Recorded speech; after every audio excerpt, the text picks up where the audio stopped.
Agustan memang semakin hari semakin tidak sehat pikirannya, teman-teman. Welcome to my channel. Subscribe, like, comment, and share ya guys. Thank you. Shalom teman-teman semua. Jumpa lagi bersama saya Yoel Ade Prasetyo di channel ini guys.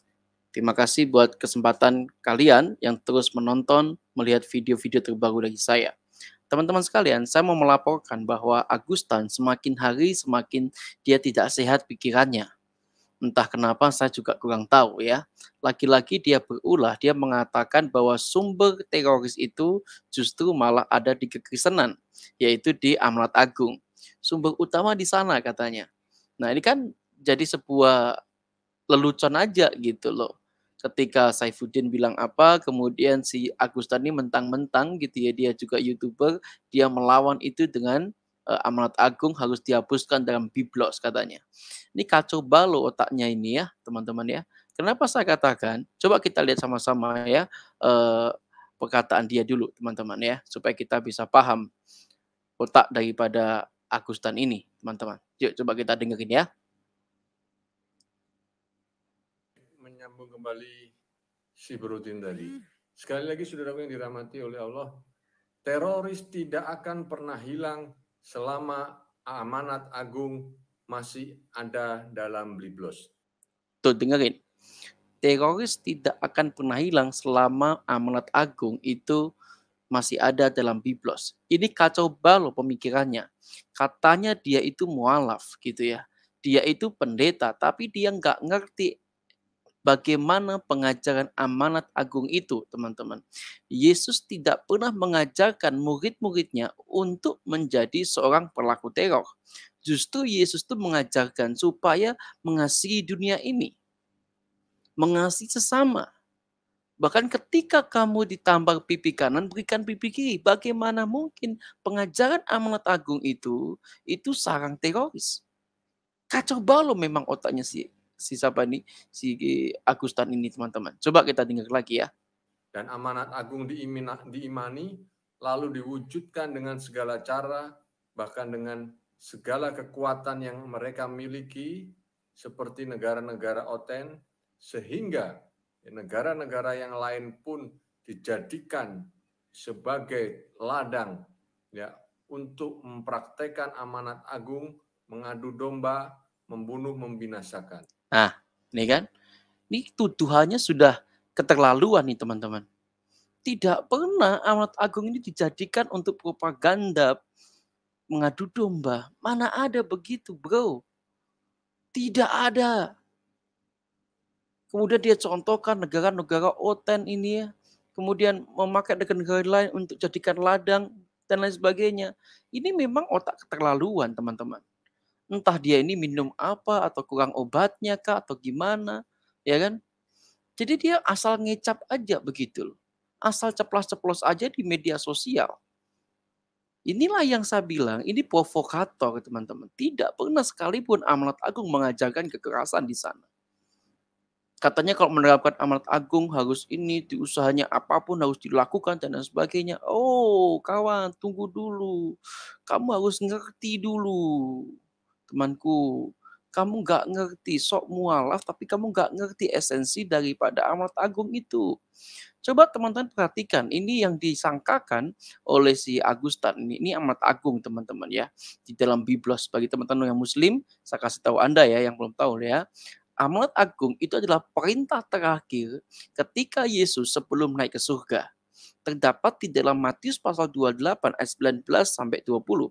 Di situ dikatakan, karena itu pergilah dan jadikanlah semua bangsa muridku dan baptislah mereka dalam nama Bapa dan Anak dan Roh Kudus. Kalimat ini teman-teman menarik sekali. Jadikanlah semua bangsa muridku. Ku di sini adalah kunya Yesus. Murid-murid Yesus 12 rasul itu tidak pernah sekalipun diajarkan oleh Yesus untuk menyerang pemerintah. Tidak pernah sekalipun diajarkan semacam itu. Kemudian baptislah mereka di dalam nama Allah Bapa, Anak dan Roh Kudus. Perhatikan ini baptis. Menggunakan air, tidak menggunakan pedang. Bagaimana mungkin ayat ini dikatakan dia mengatakan ayat ini sumber bencana, pembawa teror. Kacau balau ini ya, si Agustan si mualaf satu ini teman-teman. Perhatikan kalimat selanjutnya. Dan ajarlah mereka ya melakukan segala sesuatu yang telah kuperintahkan kepadamu. Sekalipun satu pun tidak ada pengajaran Yesus untuk melakukan kekerasan kepada kelompok-kelompok keyakinan yang lain. Tidak ada. Justru ajaran Tuhan Yesus itu mengajarkan mengasihi dunia ini. Maka dia turun ke dunia. Begitu.